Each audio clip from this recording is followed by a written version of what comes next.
할렐루야. 수요 예배에 오신 우리 성도님들을 진심으로 사랑하고 축복합니다. 우리는 흙으로 지어진 연약한 존재지만 우리 하나님은 전지전능하신 능력의 하나님이십니다. 그 하나님 우리를 진짜 사랑하십니다. 그 사랑에 흠뻑 적셔져서 우리 하나님 사랑합니다 고백할 수 있는 사랑 충만한 예배가 될 수 있기를 축복합니다. 우리 힘차게 박수치며 찬양하시겠습니다.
지금까지 지내온 것은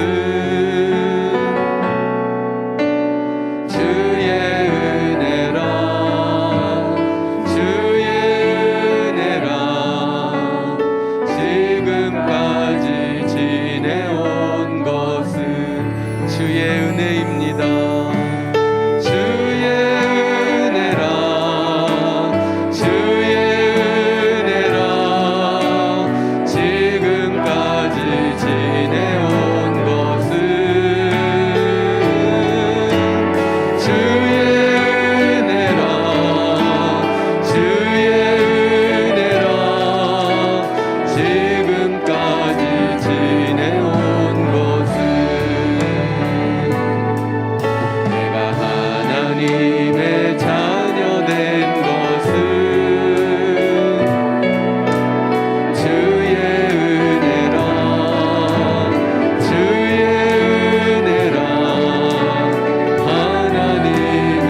다시 한번 고백합시다. 내가 하나님의 자녀 된 것, 내가 하나님의 자녀 된 것은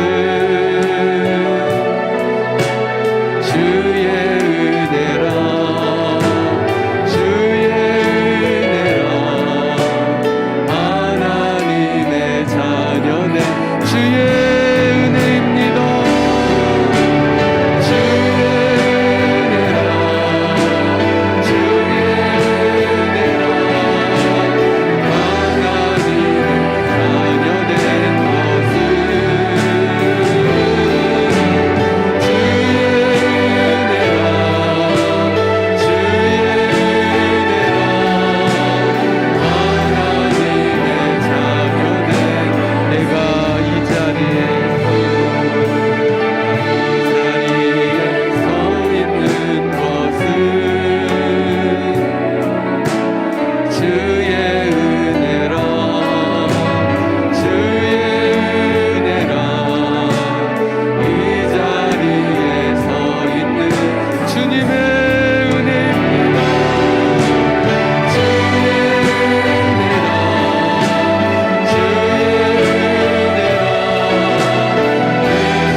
주 없이 살 수 없네.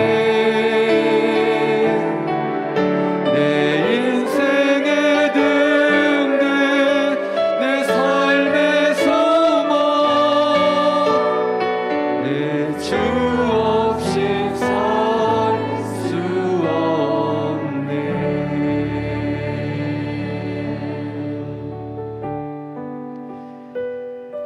하나님 아버지, 참 감사합니다. 이 미천한 죄인을 십자가의 사랑으로 사랑해 주셔서 감사하고, 이 못난 죄인을 붙들고 여기까지 인도해 주신 은혜 진심으로 감사드립니다. 주여, 우린 주님 없인 단 한순간도 살 수 없는 하나님의 백성들이고 하나님의 자녀들임을 고백합니다. 우리의 모든 삶은 오직 하나님의 은혜로만 살아갈 수 있음을 고백합니다.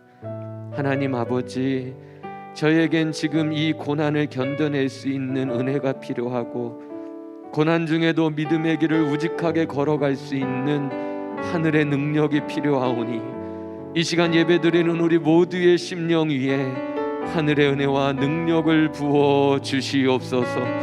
오늘을 살아갈 수 있는 말씀의 은혜, 성령의 능력, 기도의 권세를 허락하여 주시고, 이 고난의 때를 넉넉히 승리할 수 있도록 하나님 전능하신 능력으로 우리를 도와 주시옵소서. 오늘의 예배가 하나님께 모든 영광을 올려지기를 원하고, 하나님이 들려주시는 생수의 은혜를 맛보아 우리의 모든 영혼들이 새 힘을 얻고 이 믿음의 길을 달려가기를 원하오니, 주여, 우리의 예배 가운데 한량없는 은혜의 단비를 허락하여 주시옵소서. 우리 주여 한번 외치고 동성으로 함께 기도하겠습니다. 주여,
좋으신 하나님, 오늘도 우리에게 말씀으로 찾아와 주시니 감사합니다. 이 말씀을 통해서 우리가 들어야 되고 또 깨달아야 하며, 주께서 우리에게 말씀하시고자 하는 것들을 분명하게 들을 수 있는 귀한 시간 되게 하여 주옵소서. 감사함을 드리며 살아계신 예수님의 이름으로 기도드립니다. 아멘. 하나님께서 우리에게 주신 말씀은 이사야 43장 14절부터 21절까지입니다. 우리 다 같이 함께 합독해서 읽도록 하겠습니다. 너희의 구속자요 이스라엘의 거룩하니 여호와가 말하노라. 너희를 위하여 내가 바벨론에 사람을 보내어 모든 갈대아 사람에게 자기들이 연락하던 배를 타고 도망하여 내려가게 하리라. 나는 여호와 너희의 거룩하니요 이스라엘의 창조자요 너희의 왕이니라.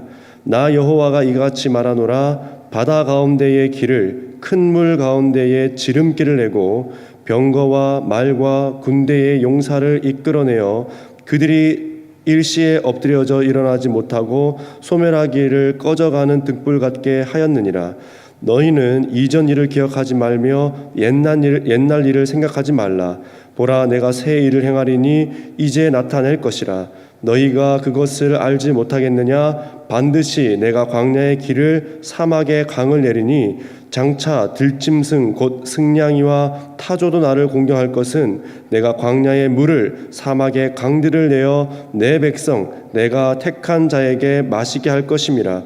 이 백성은 내가 나를 위하여 지었나니 나를 찬송하게 하려 함이니라. 아멘. 우리는 하나님이 어떤 분인지를 분명하게 알고 있어야 합니다. 오늘 우리가 읽은 이 본문은 하나님이 어떤 분이신지를 우리에게 분명하고 명확하게 말씀해 주시는데요. 그게 바로 15절에 있는 말씀입니다.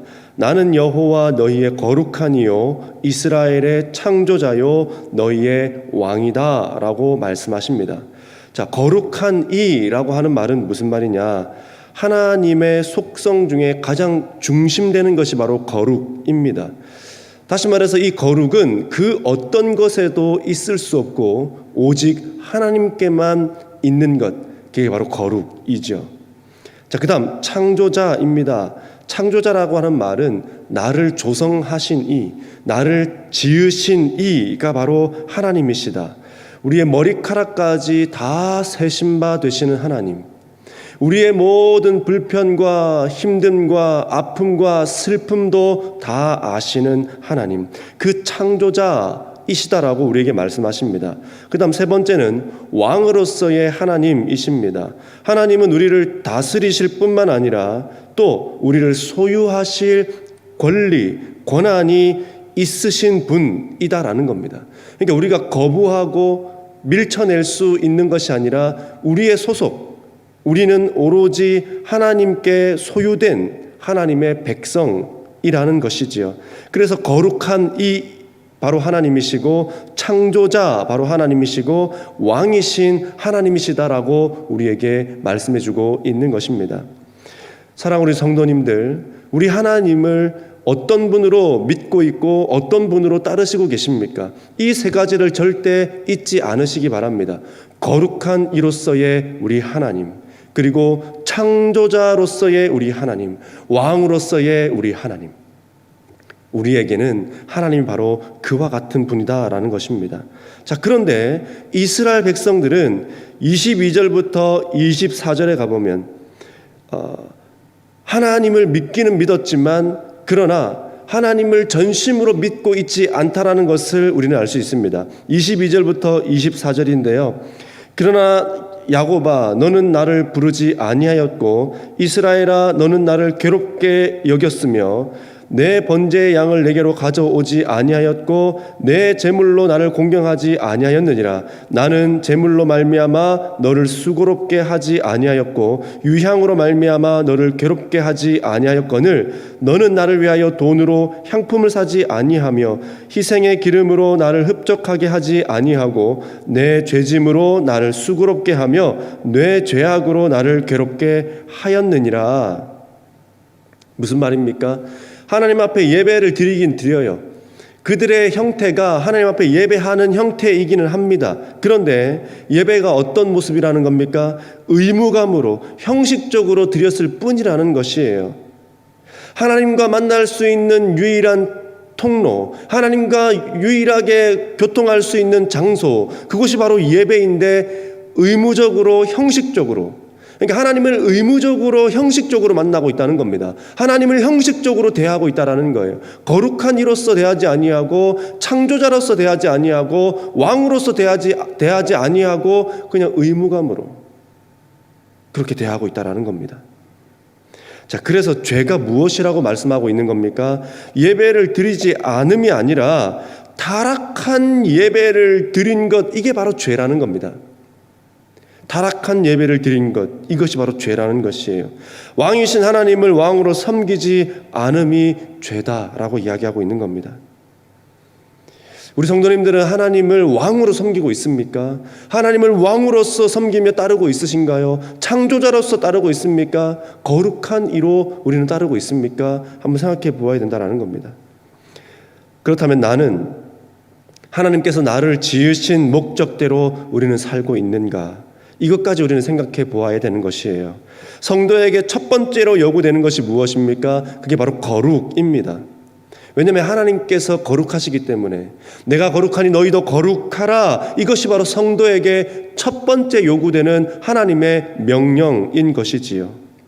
오늘 말씀은 이스라엘이 포로로 잡혀가기 전에 200년 전의 일입니다.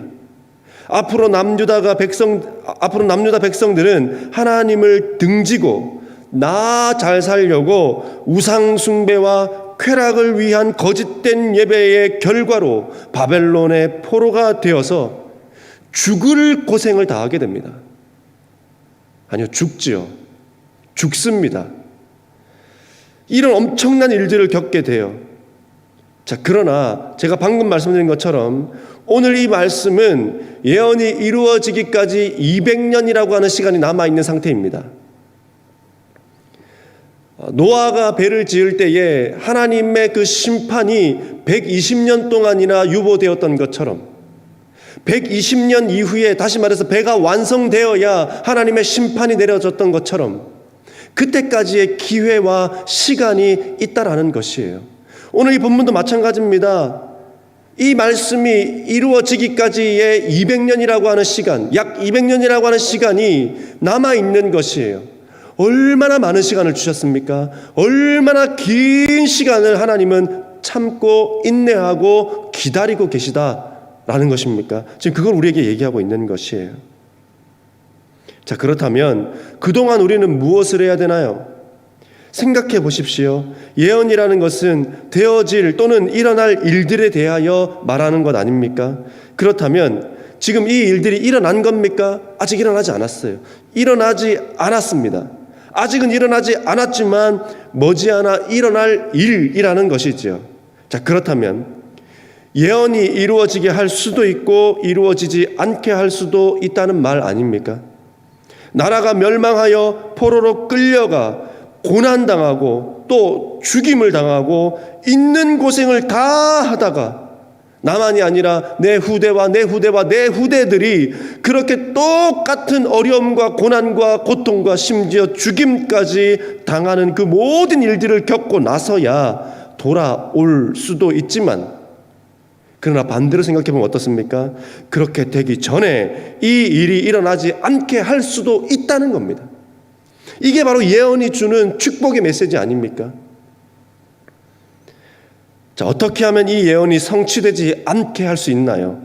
그게 바로 22절부터 24절을 반대로 하면 되는 것입니다. 하나님을 전심으로 부르고 번제의 양을 가지고 오되 흠이 없고 하나님께서 진정 원하시는 것들을 가지고 오고, 또 우리 하나님을 전심으로 공경하며 성도의 가장 첫 번째 되는 목적, 의무, 그것은 바로 거룩, 이 거룩하게 살기를 힘쓰면 되는 것입니다. 그러면 이 예언은 성취되지 않습니다. 이 일들은 이루어지지 않아요. 자, 우리가 하나님과 아무런 관계가 없다면, 나와 하나님과 아무런 사이도 아니라고 한다면, 그렇다면 하나님께서 우리에게 뭐라 할 이유가 없어요. 이사야가 나타나서 이렇게 말할 필요가 없습니다. 하나님과 상관도 없는데 뭘 말하겠어요. 다른 나라들처럼 멸망해버리면 되는 거잖아요. 그 주변에 있던 나라들처럼 그냥 자기들 하고 싶은 대로 하다가 그냥 언제 어떻게 사라진지도 모른 채 그냥 사라져버리면 되는 거잖아요. 다 민족과 모든 것들이 멸절되고 죽어버리고 멸망해버리면 되는 거잖아요. 그런데 하나님은 왜 유독 유다에게 이렇게 하라 저렇게 하라 말씀하시는 것일까요? 그게 바로 관계 때문 아닙니까? 하나님께서 이 유다를, 하나님의 백성을 사랑하신다는 이야기 아닙니까? 그렇기 때문에 자꾸 간섭하고 또 개입하셔서 이런 이야기 저런 이야기, 그렇게 하면 안 된다 저렇게 해야 된다라고 계속 우리에게 말씀해 주시는 거 아닙니까? 죽지 말라고, 잘못되지 말라고, 멸망되지 말라고, 그 영혼을 잃어버리지 말라고 우리에게 그렇게 말씀해 주고 있는 것 아닙니까?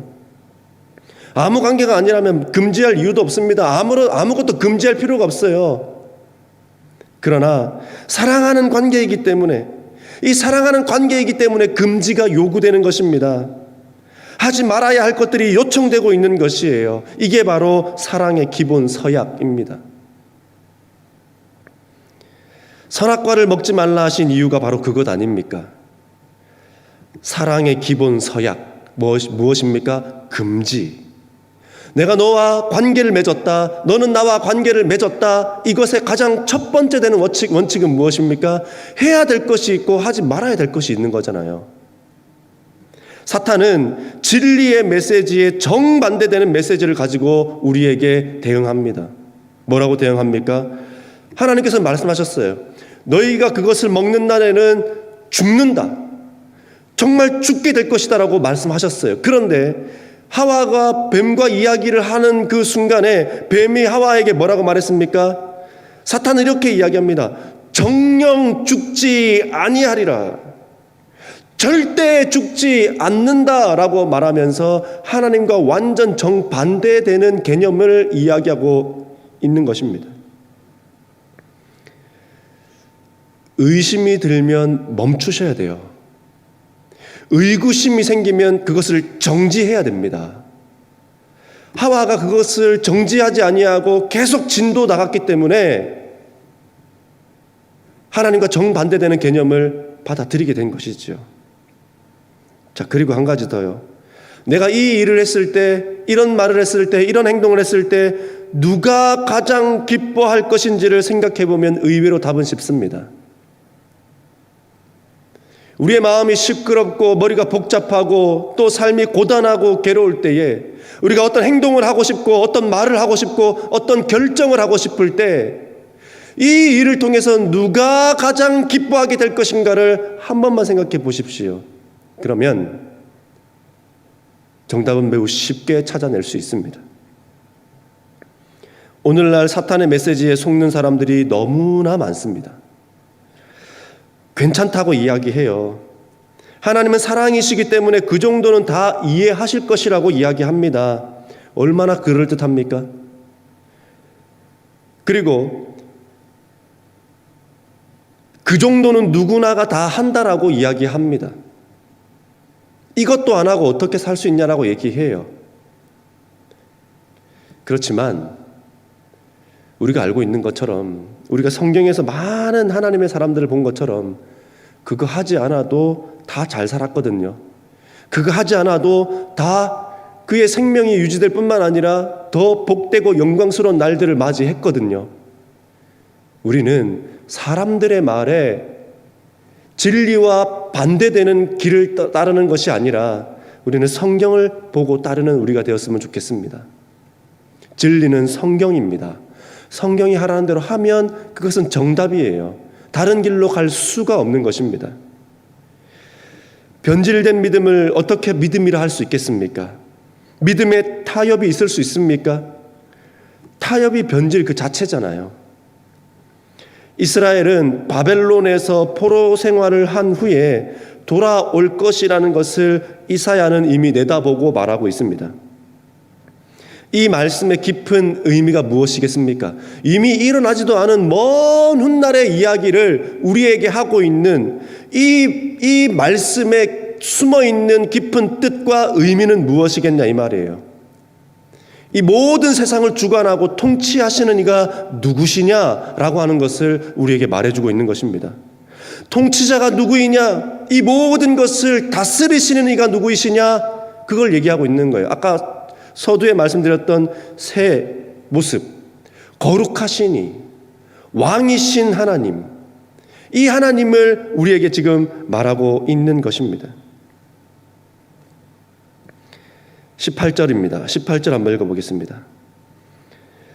너희는 이전 일을 기억하지 말며 옛날 일을 생각하지 말아라. 자, 여기서 말씀하시는 옛날 일은 무엇일까요?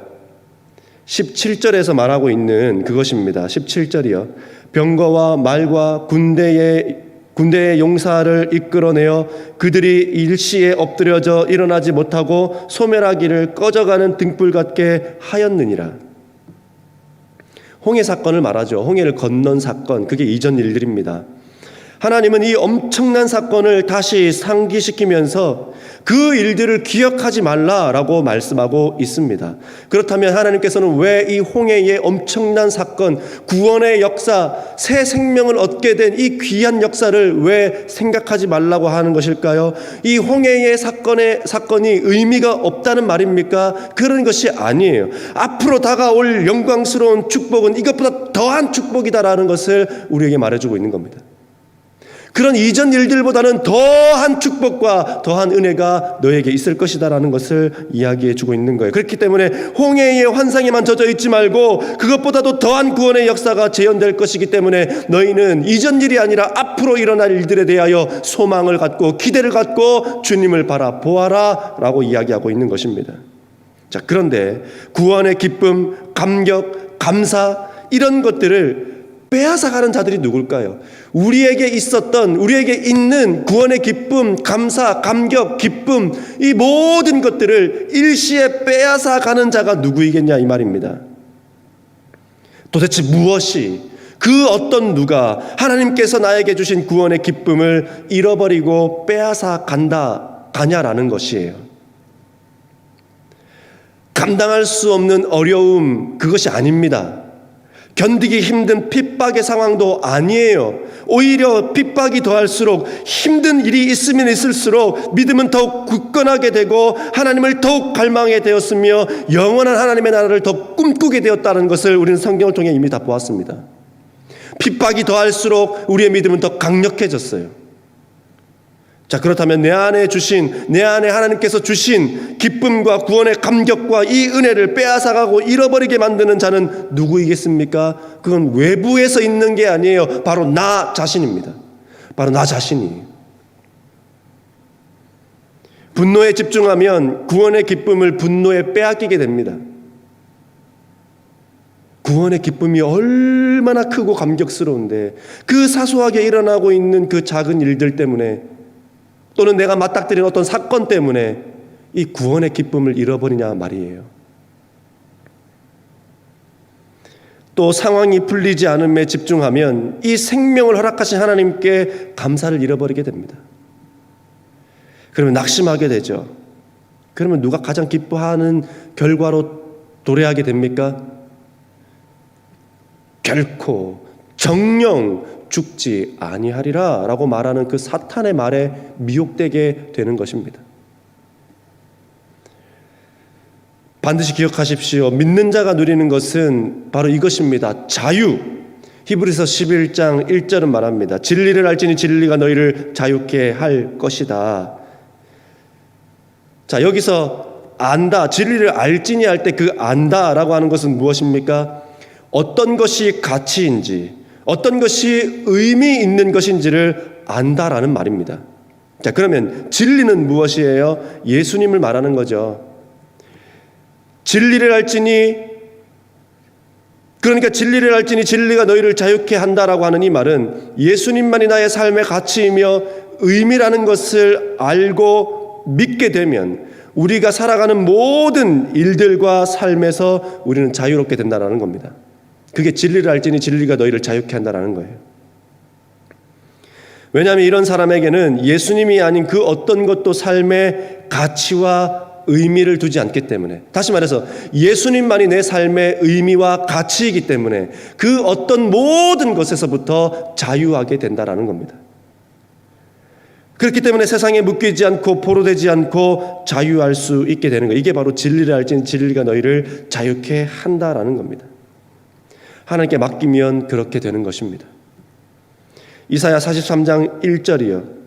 이스라엘아 너를 지으신 이가 말씀하시느니라 너는 두려워하지 말라 내가 너를 구속하였고 내가 너를 지명하여 불렀나니 너는 내 것이다. 우리 이 찬양 너무 많이 부르고 잘 알잖아요. 그런데 이 말씀이 정말 믿어지시나요? 내가 너를 지명하여 불렀나니 너는 내 것이다. 이 말씀이 정말 믿어지십니까? 우리의 소유가 하나님께로 이전되었다라는 사실을 믿으시나요? 내 삶의 모든 것들이 하나님께 이전되었다라는 것을 믿으십니까? 그렇다면 지난번에 말씀드렸던 것처럼 우리가 겪고 있는 질병과 아픔과 우리가 겪고 있는 경제적 위기와 슬픔 또한 이 모든 것들도 주님 것이라는 것을 믿으시기 바랍니다. 이 말씀이 내가 믿을 수만 있다면, 이 말씀이 내 말씀으로 받을 수만 있다면 우리는 진리를 알지니 진리가 너희를 자유케 하리라. 우리는 이 말씀으로 말미암아 우리의 삶에 벌어진 모든 일들로부터 자유할 수 있게 되는 것입니다. 왜요? 우리의 삶의 가치와 의미를 일어난 일들과 벌어진 상황과 내가 겪고 있는 질병에 두지 않기 때문이에요. 내 생명에조차도, 내 생명에게도 내 삶의 의미와 또 소망을 두지 않기 때문에 우리는 자유할 수 있게 되는 것입니다. 자, 그래서 사랑하는 성도님들, 믿어져야 내 말씀이 되고 믿어져야 내게 역사가 이루어지는 하나님의 능력이 되는 것입니다. 이게 믿어져야 돼요. 그냥 읽어서 끝날 것이 아니라 그렇구나, 좋네, 좋은 말씀이네, 이게 아니라, 그 정도 수준이 아니라 마음으로 확 와닿아야 됩니다. 그게 전심으로 믿어져야 돼요. 그러면 진리가 우리를 자유케 하게 됩니다. 그래서 믿어질 때까지 읽으세요. 그 한 구절도 괜찮아요. 믿어질 때까지 읽으시기 바랍니다. 아까 우리가 읽었던 말씀이요, 43장 1절, 이스라엘아 너를 지으시니가 말씀하시느니라. 너는 두려워하지 말라. 내가 너를 구속하였고 내가 너를 지명하여 불렀나니 너는 내 것이다. 너가 겪고 있는 질병도, 너가 겪고 있는 아픔도, 너가 당하고 있는 경제적 위기와 슬픔도 다 내 것이다. 너의 자녀의 아픔도, 너의 자녀의 미래도, 너의 미래도 다 내 것이다. 할렐루야. 이것이 믿어지면 우리는 그 진리로 말미암아 자유하게 되는 것입니다. 그 진리가 우리를 자유케 하는 것이죠. 예, 믿습니다, 믿어져요, 이게 아닙니다. 믿어질 때까지 읽으십시오. 성경은 악과 고통이 무엇인지 우리에게 알려줍니다. 예레미야서 2장 19절인데요. 내 악이 너를 징계하겠고 내 반역이 너를 책망할 것이라. 그런즉 내 하나님 여호와를 버림과 내 속에, 너의 속에 나를 경외함이 없는 것이 악이요 고통인 줄 알라. 뭐가 악이고 고통입니까? 하나님을 버린 것과 내 속에 하나님을 경외하는 것이 없는 이것이 바로 고통이고 악이라는 것입니다. 진리가 우리 안에 진리되지 못하는 것이죠. 그러니 말씀이 믿어지지 않는 겁니다. 상황 때문에. 말씀이 받아들여지지 않는 것이에요. 내가 겪고 있는 일들 때문에. 말씀이 전혀 와닿지가 않는 겁니다. 어떤 사람 때문에. 그러니까 자유롭지 못하는 것이죠. 묶이게 되는 겁니다. 구속되게 되는 거예요. 세상은 세상의 힘에 절하라 라고 이야기하지만 결단코 침범할 수 없는, 세상이 아무리 힘이 세고 세상이 아무리 능력이 많고 세상이 아무리 높다 하더라도 그 어떤 곳, 딱 한 곳 침범할 수 없는 곳인데 그것은 바로 우리의 마음 속입니다. 절대 우리의 마음은 그들이 침범할 수 없어요. 절대 우리의 마음 속에는 그들이 들어올 수가 없는 겁니다. 다시 말해서 마음을 지키는 것은 나만이 할 수 있는 거예요. 마음을 돌이키고 변화시키고 또는 그들에게 함락당하게 할 수 있는 것 또한 나 자신뿐이라는 겁니다. 밖에서 바꿀 수 있는 게 아니에요. 어떤 것을 들음으로, 봄으로 그것을 나 스스로가 내 마음을 바꾸게 되는 겁니다. 그래서 마음을 지키는 것은 나만이 할 수 있는 것이에요. 어떤 누구도 외부에서 우리의 마음을 바꿀 수 없어요. 내가 바꾸는 겁니다. 그래서 세상으로 바꿀 것이냐 아니면 진리, 말씀의 편으로 바꿀 것이냐, 이게 나만이 선택할 수 있는 겁니다. 그래서 이 마음은 오직 나만이 더럽게 할 수도 있고 깨끗하게 할 수도 있는 것이에요. 기억하십시오. 하나님은 더러운 것을 쓰지 않습니다.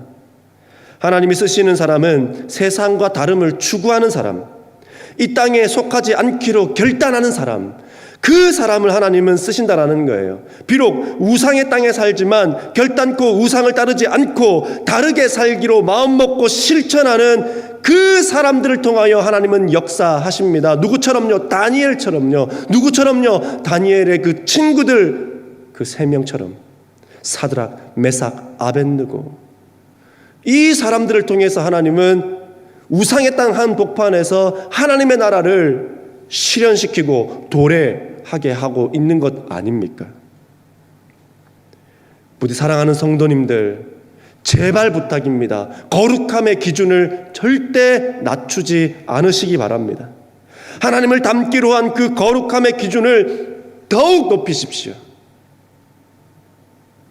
세상이 거룩함의 기준을 낮추면 너는 더 성공할 것이다. 거룩함의 기준을 낮추어라. 그러면 너에게 성공을 가져다 줄게 라고 한다 할지라도 그것을 따르지 않는 것이 바로 거룩입니다.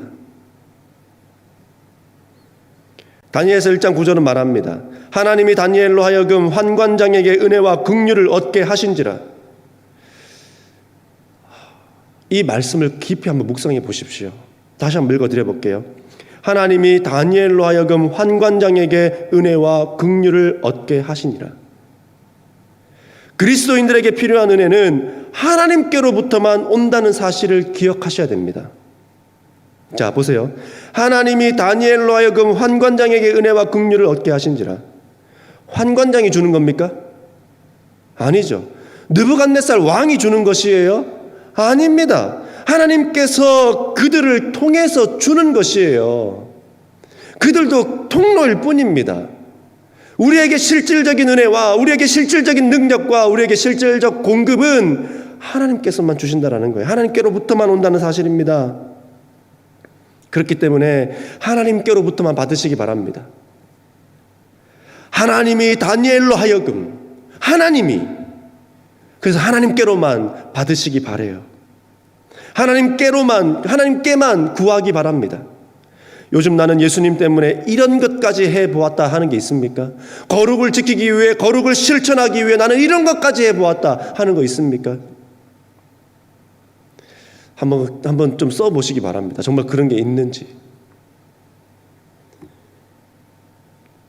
우리의 믿음과 우리의 신앙이 진실한 믿음인지 아닌지는 그리 오래 걸리지 않습니다. 일순간에 드러나게 됩니다.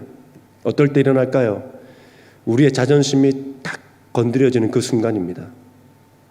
그리고 상황이 내가 원하는 대로 풀어지지 않을 그 순간을 딱 만났을 때입니다.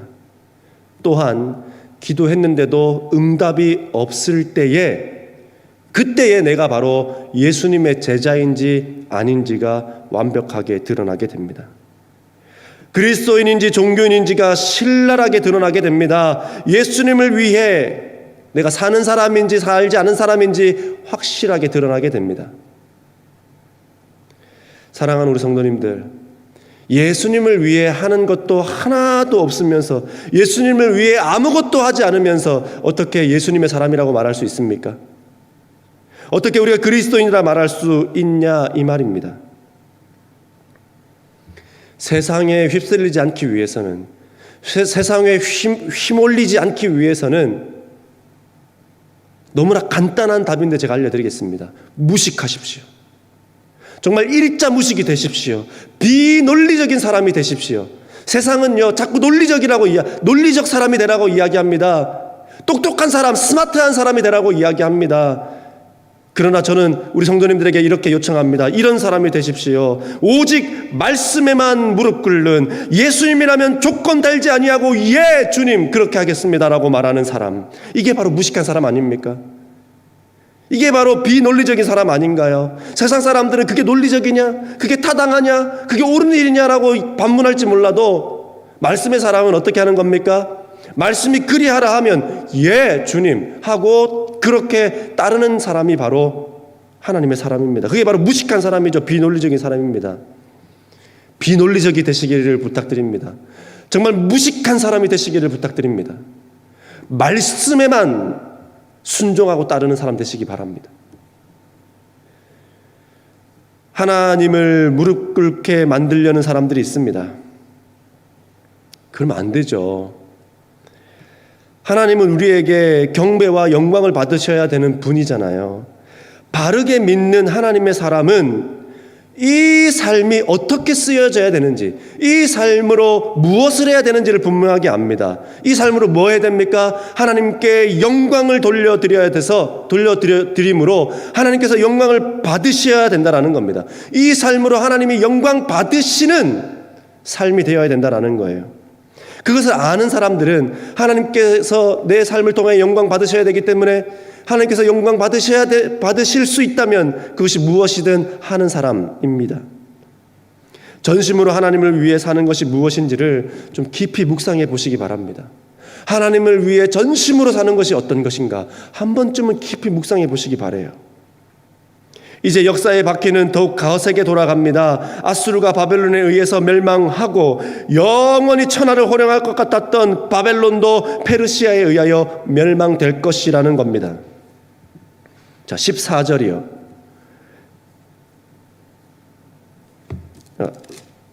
제가 읽어드리겠습니다. 너의 구속자요 이스라엘의 거룩한 이 여호와가 말하노라. 너희를 위하여 내가 바벨론의 사람을 보내어 모든 갈대아 사람들에게 자기들이 연락하던 배를 타고 도망하여 내려가게 하리라. 바벨론의 사람을 보내신다. 바벨론의 사람을 보내신다. 바벨론이 다스리고 있는데 이 바벨론의 사람을 다스린다. 보내신다. 도대체 그 사람은 누굽니까? 우리가 너무 잘 알고 있는 사람이죠. 바로 페르시아의 왕 고레스입니다. 자, 그런데 문제는 무엇입니까? 저 막강한 나라 바벨론이 무너진다? 이 믿을 수 있는 사람이 도대체 몇 명이나 될까요? 그 아무도 상상할 수 없는 그런 일입니다. 바벨론을 대적할 나라가 없을 뿐만 아니라 초강대국이었던 아수르를 괴멸시킬 정도의 나라. 도대체 이 나라를 대항할 수 있는 나라가 어디 있단 말입니까? 지금 이 상천하지에 이 바벨론을 대항할 수 있는 나라가 어디에 있습니까? 아무 곳에도 없다고 생각하는 거예요. 자, 이런 생각들이 무엇을 말해주고 있나요? 나의 상식이 하나님의 말씀 위에 있다는 겁니다. 나의 경험이 주의 말씀 위에 군림하고 있다는 것을 우리에게 말해주고 있는 것이에요. 이들의 입으로는 하나님 하지만 어떻게 했다는 겁니까? 형식적으로, 거짓말로, 가짜로 그렇게 하나님 부르고 있다는 거 아닙니까? 하나님이라고 하는 그 이름, 참 그만큼만이라도 믿었으면 너무 좋은데 그 이름조차도 믿지 않고 있다라는 거예요. 유일하신 하나님, 스스로 계신 그 하나님. 15절에 거룩하니 창조자 너의 왕이라고 말씀하셨음에도 말씀이 상식 위에 서지 못하는 거예요. 말씀이 상식 밑에 있는 겁니다. 세상의 이치가 말씀 위에 있는 거예요. 말씀은 세상 밑에 있는 겁니다. 우리 성도님들은 하나님의 말씀을 어디까지 아멘할 수 있습니까? 자, 나사로가 죽었을 때의 일입니다. 나사로가 죽었을 때의 일이에요. 마리아와 마르다는 예수님에게 그 오라비가 죽어간다는 이야기를 이야기했습니다. 그래서 빨리 와서 좀 도와달라고 얘기해요. 근데 나사로가 죽었어요. 예수님 늦게 와가지고. 그래서 근데 예수님이 오긴 오셨어요. 근데 그때 어떻게 했느냐? 마리아가 예수님이 늦게 오셔서 오라비가 죽었다라며 예수님을 영접하러 나가지도 않았습니다. 예수님께 향유 부은 마리아가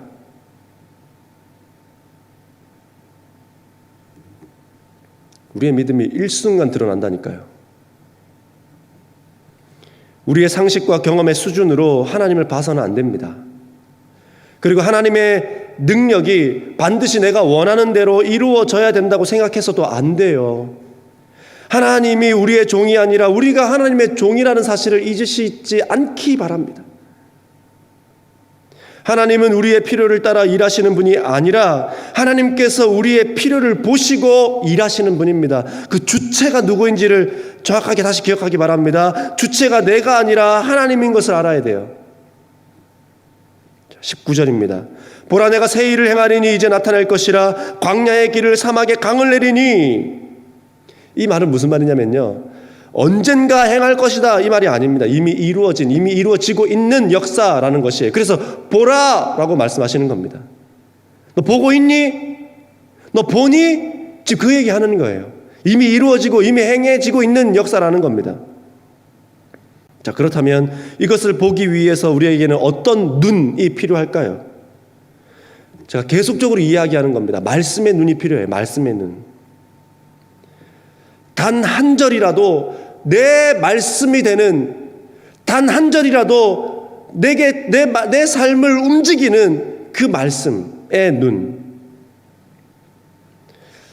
다시 말하지만 글로서의 성경이 아니라 살아 역사하시는 말씀으로 만나야 내 능력이 되는 것입니다. 이 말씀의 눈이 있어야 돼요. 자, 그런데 왜 하나님은 광야의 길을 내신다고 말씀하고 있는 것일까요? 자, 지금 이스라엘 백성들이 길을 찾을 수 없는 광야에 있는 것처럼 어떤 것도 소망할 수 없는 그런 곳에 있기 때문입니다. 열강들의 소용돌이 속에서 어떤 것도 바랄 수도 꿈꿀 수도 없는, 마치 광야에서 물을 찾을 수도 없고 길을 알 수도 없는 그런 정말 미궁에 빠진 것과 같은 그런 상황에 있기 때문에 하나님께서는 지금 광야의 길을 내신다고 말하고 사막에 물을 내신다라고 지금 이야기하고 있는 것입니다. 소망이 없는 곳, 길을 찾을 수 없는 곳에 지금 빠져 있다는 것이지요. 그러나 하나님은 그 광야의 길을 내셔서 우리가 가야 할 길과 또 우리가 또한 나아가야 할 길을 보이신다라고 말씀하십니다. 길을 알게 하신다라고 말씀하시고 생수를 주신다라고 이야기합니다.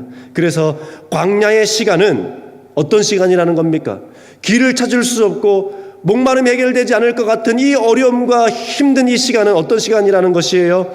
이를 악물고 버티는 시간이 아니라 하나님을 배우고 하나님을 알게 되는 시간으로 보내야 된다는 겁니다. 하나님은 때때로 내가 바닥나는 곳까지 이끄십니다. 그러나 그것은 우리에게 수치와 치욕을 주기 위함이 아니라 길을 보여주기 위함입니다. 하나님이 행하실 새 일을 기대하십시오.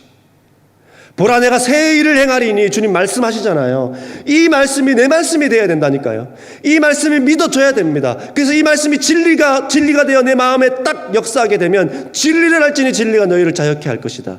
보라, 내가 새 일을 행하실 것이다. 아, 주님이 내 삶에 새 일을 행하실 것이구나. 이게 믿어지고 받아지게 된다니까요. 그러면 그 말씀은 내 말씀이 되고 능력의 말씀이 됩니다.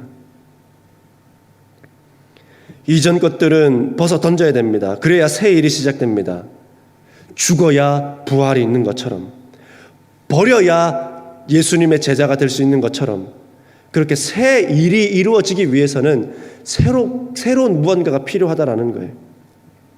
자, 그럼 이 새로움은 어떻게 할 때에 이루어질까요? 자, 첫 번째 우리가 드렸던 힌트를 잘 기억해 보십시오. 하나님께서는 성도된 우리에게 가장 먼저 요구하는 것이 무엇이라 했습니까? 거룩을 요구하신다고 했잖아요. 그럼 우리의 삶이 새로워지기 위해서는, 우리의 삶이 온전해지기 위해서는, 이 말씀이 내 말씀이 되게 하기 위해서는 어떻게 해야 됩니까? 거룩. 이 거룩을 추구하기 시작할 때에 이 말씀은 내 말씀이 되고 이 말씀이 또한 내 삶의 능력으로 역사하게 되는 겁니다. 그럼 거룩은 어떨 때 생길까요? 싸우기 시작할 때에. 비진리와 세상과 세상의 어떤 방법들과 싸우기 시작할 때에 우리는 거룩해지기 시작한다라는 겁니다. 그래서 싸우기 시작할 때 거룩해지는 거예요. 싸울 때 거룩이 우리에게 이루어진다라는 겁니다. 하나님에게는 우리가 알기 힘든, 우리를 이끄시는 하나님의 길이 있습니다. 내가 아무리 보려고 해도 좀 잘 볼 수 없는 하나님만이 이끄시는 길이 있어요. 어떤 분의 이야기입니다.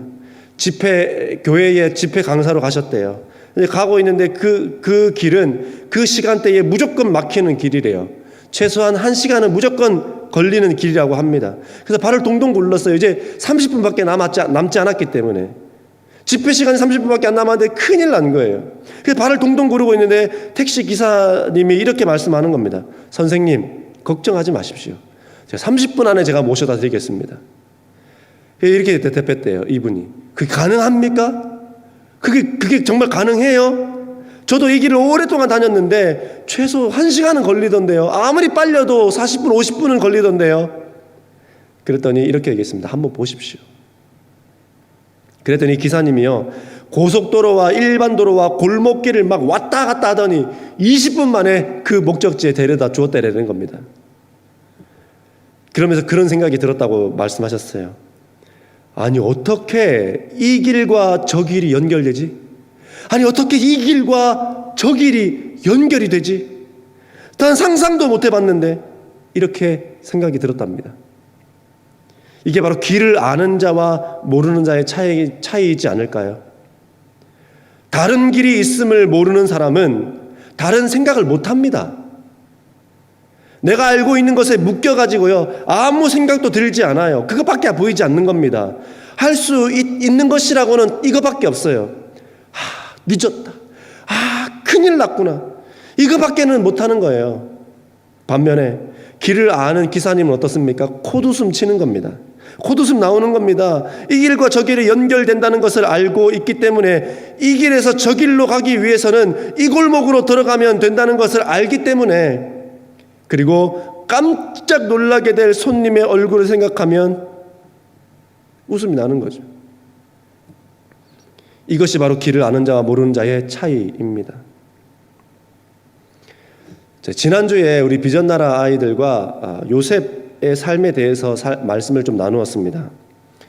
형들에게 팔려가는 것, 형들이 팔아버린 것, 그리고 감옥에서 죽을 날만 기다리는 것, 이것이었지 하나님께서 일을 이루시는 것, 하나님의 일을 이루시는 것이라고 생각할 수 있겠냐 이 말이에요. 자, 그런데 우리는 보지 않았습니까? 팔려감과 감옥에 수감되는 것을 통하여서 애굽의 총리로 연결시키는 하나님을 말입니다. 그리고 그의 아버지 야곱을 만나게 하신 것과 이스라엘이 민족을 이룰 수 있도록 고센 땅에서 번성하게 하신 것도 말입니다. 아브라함 때로부터 내려오는 약속을 지금 이루고 있는 거잖아요. 하나님은 우리가 알 수 없지만, 우리가 이해할 수 없지만, 우리가 겪고 있는 이 일들과 이후에 일어날 어떤 일들을 이으시고 엮으셔서 하나님의 놀라운 일들을 이루실 것이다 이 말입니다. 이사야 55장 9절은 이렇게 말합니다. 이는 하늘이 땅보다 높음 같이 내 길은 너희의 길보다 높으며 내 생각은 너희의 생각보다 높다. 믿으십니까? 믿으시나요? 이 말씀이 믿어집니까? 내 말씀이 됩니까? 이 말씀이 진리로 우리에게 역사하나요? 그러면 그 진리가 된 말씀은 우리를 자유케 할 것입니다. 우리의 지식과 상식의 수준으로 하나님을 오해하지 않기 바랍니다. 하나님은 오해받으실 이유도 없으시지만 사람은 자신의 뜻, 내 뜻을 하나님께 자꾸 관철시키려고 해요. 그런데 그 뜻이 그대로 되지 않았을 때에는 하나님을 끊임없이 원망하고 오해하게 됩니다. 우리가 보지 못하는 길까지 다 보시고 아시고 노예로 팔려가게 하셨으며 억울하게 감옥에 들어가게 하셨습니다. 자그마치 이 모든 아픔의 슬픔의 시간 13년 동안이나 죽을 고생을 했습니다. 죽었나요? 잘못됐나요? 근데 이게 짧은 시간이 아니잖아요. 영문도 모르고 지내야 되는 시간은, 영문도 모르고 지내야 되는 그 한 시간은 1년과 같은 시간입니다. 그러나 우리의 생각보다 높으신 하나님을 신뢰하십시오. 기막히게 고속도로와 이면도로와 골목길을 연결하셔서 목적지에 다다르게 하실 것입니다. 길을 아시는 분은 주님이잖아요. 마지막 21절입니다. 한번 읽어보겠습니다. 이 백성은 내가 나를 위하여 지었나니 나를 찬송하게 하려 함이니라. 할렐루야. 나를 위하여 지었다는 것은 하나님이 영광 받으시기 위해 우리가 지어진 존재라는 것입니다. 다시 말해서 이 말은 이렇게 이해하시면 됩니다. 하나님은 우리의 삶을 통하여 영광 받으시기 위해 우리를 그냥 두지 않는다라는 겁니다. 우리의 삶이 잘못되도록 그냥 두지 않는다는 거예요. 우리의 삶이 끝장나도록 그냥 두지 않는다는 겁니다. 우리의 삶이 잘못되도록 내버려 두지 않는다는 것이에요. 반드시 복 주시고 은혜 주실 것입니다. 사막의 길과 강을 내시는 것처럼, 이 길과 저 길을 연결시키는 것처럼 그렇게 하나님은 반드시 목적지에 다다르게 하실 것입니다. 옛적 일들이 아니라 새롭게 일하실 하나님을 기대하고 나의 삶을 통하여 어떻게 하나님이 영광 받으시는지를 지켜보십시오. 하나님께서 나의 삶을 통하여 반드시 영광 받으실 겁니다. 하나님께서 저와 우리 성도님들의 삶을 통해 반드시 영광 받으실 것이에요. 그러니까 너무 걱정하지 마세요. 잘못되지 않습니다. 하나님은 영광 받으실 것이기 때문에. 그래서 단 한 절이라도 좋으니 내게 살아 역사하시는 하나님의 말씀을 받는 것이 매우 중요합니다. 그래서 그 말씀을 붙들고 살아야 돼요. 말씀을 주실 때까지, 믿어지고 내 것이 될 때까지 단 한 구절이라도 읽으십시오. 이 백성은 나를 위하여 지었나니 나를 찬송하게 하려 함이라. 그냥 읽었잖아요. 받아들여지지 않잖아요. 이해되지 않잖아요. 내게 진리로 역사하지 않잖아요. 진리로 역사할 때까지 읽으십시오. 하나님 진리로 역사되게 해주십시오라고 기도하면서 읽으십시오. 반복해서 읽고 묵상하십시오. 내게 능력 주시는 자 안에서 내가 모든 것을 할 수 있느니라. 이 말씀이 믿어지기만 한다면 이 말씀 안에 담긴 하나님의 능력을 내가 다 가지고 누릴 수 있는 사람이 됩니다. 믿어지지 않는 것이 문제예요. 믿어질 때까지 읽으십시오. 주님이 말씀을 주실 것입니다. 그래서 우리가 이번 한 주간은 한 절이라도 좋으니 주님 주시는 말씀 제발 나에게 주십시오라고 간청하며 간구하며 일하시고요, 간청하며 간구하며 생활하시고요, 간구하며 간청하며 사람 만나시고 그렇게 하시기 바랍니다. 단 한 절의 말씀이라도 내 말씀이 되는 것이 중요합니다. 말씀을 꼭 달라고 간청하셔서 말씀을 붙잡고 살아가는 우리 모든 성도님 되시기를 예수님의 이름으로 축복합니다. 기도하겠습니다. 좋으신 하나님, 옛적 일들을 기억하지 말라. 사막에 길을 내시고 또 강을 내시는 주님을 보라. 이전 일들이 아니라 더한 하나님의 은혜와 축복을 너희에게 보일 것이다 라고 말씀하신 주님, 주여 이 말씀이 나에게 진리가 되게 해주시고 이 말씀이 진리로 되어져서 그 진리로 자유케 되는 우리 모든 성도님들의 삶이 될 수 있도록 인도하여 주시옵소서. 주님, 단 한 말씀이라도 좋으니 우리 성도님들 말씀을 읽을 때에 그 말씀이 내 말씀이 될 수 있도록 하나님 은혜를 베풀어 주옵소서. 이제는 우리 주 예수 그리스도의 은혜와 우리 하나님의 크고 놀라우신 사랑과 우리 성령님의 감화 감동 교통 충만한 역사가 단 한 절의 말씀이라도 내가 진리로 받겠노라. 그래서 진리로 받을 수 있도록 받을 때까지 읽고 묵상하며 그 말씀을 간구하고 간청하겠노라 다짐하고 결심하는, 그래서 그 말씀을 받아 모든 삶의 자유함을 누리겠노라 다짐하고 결심하는 우리 모든 성도님들의 삶 속에 우리 하나님의 인도하심과 동행하심과 역사하심이 이제로부터 영원토록 함께 하시기를 간절히 축원하옵나이다. 아멘.